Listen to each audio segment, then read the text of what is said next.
Hello বন্ধুরা, চলে এসেছি আবার আজকে একটা রান্নার রেসিপি নিয়ে। তো চলো দেখা যাক কী রান্না। তো দেখতে থাকবি সবাই, আশা করি রেসিপিটা তোমাদের খুব ভালো লাগবে। তো আমি কীভাবে কেটে সারিয়ে নিই সেটাও তোমাদের সাথে শেয়ার করব। আজকে করবো মোচা চিংড়ি। তো চলো, সবার আগে নিয়ে নিয়েছি একটা মোচা, আর এটা হচ্ছে কাঁঠালি কলার মোচা। এই মোচাটা খেতে খুবই সুন্দর লাগে। আর এখানে দেখো, আমি একটা বাটিতে জল, নুন আর হলুদ নিয়ে নিয়েছি। এবার মোচাগুলো সব একটা একটা করে একটা একটা করে কোষ সারিয়ে নিচ্ছি। নিয়ে আমি তারপরে কীভাবে সারাতে হয় সেটাও তোমাদের সাথে শেয়ার করবো। কেউ স্কিপ করবে না, একদম পুরো রান্নাতে গিয়ে শেষ করবো। তো সবাই ধৈর্য ধরে দেখতে থাকবে। আর বেশি কিন্তু বড় ভিডিও না, ছোট্ট একটা ভিডিও। তো দেখো, এই পজিশানে এই পর্যন্ত রেখে দিয়েছি। আর এইগুলো দিয়ে আমি এই যে শক্ত একটা আছে, আর এর সাথেই কিন্তু একটা প্লাস্টিকের মতন একটা আবরণ, এই যে দেখো, এই দুটো সারিয়ে ফেললেই কিন্তু হয়ে যায়। তো এইগুলো আমি এখন সব কষে কষে সারিয়ে নেব।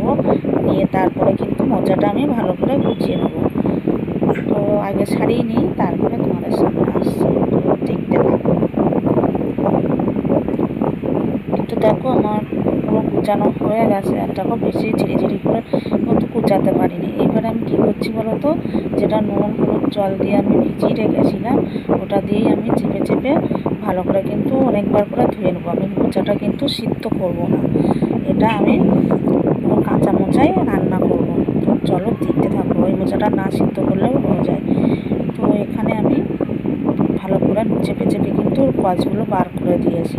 দিয়ে তারপরে দেখো চলে এসেছি রান্নাতে। তো সবার আগে চিংড়ি মাছ ভেজে নিচ্ছি, তারপরে আলুগুলো ভেজে নিচ্ছি। এর মধ্যে আলু দেবো।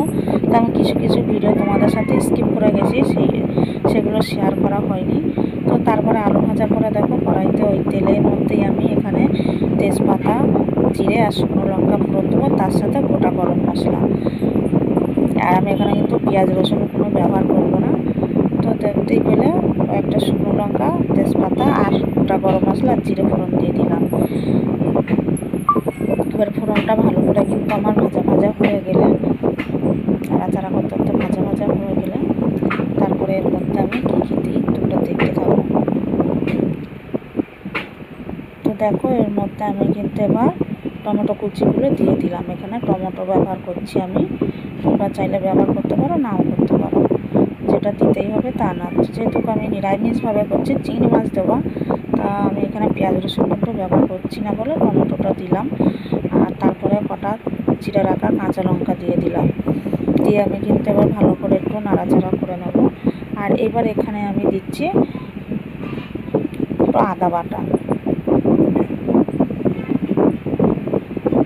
দিয়ে আমি আবার কিন্তু ভালো করে নাড়াচাড়া করে নেব। আর এখানে দিয়ে দিচ্ছি জিরে আর লঙ্কা বাটা।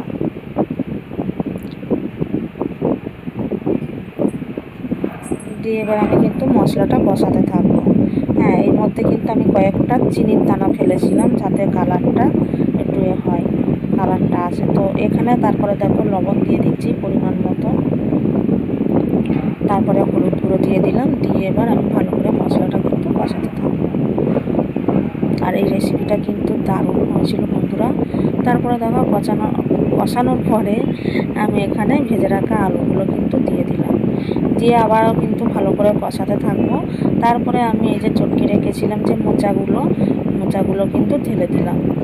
দিয়ে এবার আমি ভালো করে কিন্তু নাড়াতে থাকবো। আর এবার এই অবস্থায় কিন্তু আমি গ্যাসটা কমিয়ে দিয়ে ঢেকে কিন্তু রান্না করব। আর মাঝে মাঝে আমি একটু ঢাকা খুলে আবার একটু নাড়াচাড়া করে নেবো। এর মধ্যে কিন্তু আমি এখনও কোনো জল ব্যবহার করব না, দেবও না। বুঝতেই পারছো, এইভাবেই আমি কিন্তু কম আঁচে রান্না করব। তো দেখো, আমি ঢেকে দিলাম। তারপরে কিছুক্ষণ পরে দেখো, ঢাকা খুলে এই পর্যায়ে যে আবার একটু নাড়াচাড়া করে নিচ্ছি। তারপরে এর মধ্যে কিন্তু আমি চিংড়ি মাছগুলো দিয়ে দিচ্ছি। চিংড়ি মাছ দিয়ে আবারও কিন্তু নাড়াচাড়া করে আবারও ঢেকে দেবো। দিয়ে এইভাবে কিন্তু আমি পুরো রান্নাটাই করে নেব। একটু দেরি হবে, কিন্তু জল না দিয়েই আর না সিদ্ধ করে এইভাবে বন্ধুরা একবার করে দেখবে, দারুণ লাগে রেসিপিটা। এই দিয়েই কিন্তু এক থালা ভাত, গরম গরম ভাত উঠে যাবে, আর কিছু কিন্তু লাগবে না। তো তোমরা একবার হলেও এইভাবে আমার মতন করে বানিয়ে দেখবে বন্ধুরা, দারুণ লাগে। আর কীভাবে মোচা সারাতে হয় সেটাও তো তোমাদের দেখিয়ে দিলাম। তো দেখো, আমার কিন্তু মোচা কিন্তু প্রায় রেডি হয়ে এসছে। আর মোচাটাও কিন্তু ভালোভাবে সিদ্ধ হয়ে গেছিলো, আলুটাও কিন্তু সিদ্ধ হয়ে গেছে। তো আমি এখানে কিন্তু আমি কিছুই সিদ্ধ করিনি, দেখতেই পেলে। তারপরে ওখানে তো আমি একটু মশলার মধ্যে হালকা 2-4টে দানা ফেলেছিলাম, আর এখানে অল্প একটু দিয়ে কিন্তু আমি লাস্টের দিকে দিয়ে দিলাম। আর দেবো এখানে গুঁড়ো গরম মশলা। তো দেখো গুঁড়ো গরম মশলাটাও দিয়ে দিলাম, দিয়ে আবার একটু ভালো করে নাড়াচাড়া করে ঢেকে দেবো, দিয়ে তারপরে নামিয়ে নেবো। তো আমার আজকের রেসিপিটা কিন্তু পুরো ডান হয়ে গেল। তো তোমাদের আজকের এই মোচার রেসিপিটা যদি ভালো লাগে তো লাইক কমেন্ট শেয়ার করে দিও, আর বেশি বেশি করে শেয়ার করো কিন্তু। আর একবার হলেও এইভাবে বানিয়ে দেখবে। তো তোমাদের সাথে দেখা হচ্ছে নেক্সট ভিডিওতে কিংবা রেসিপির সাথে। ততক্ষণে তোমরা সবাই ভালো থেকো, সুস্থ থেকো। আজকের মতো টাটা, বাই বাই।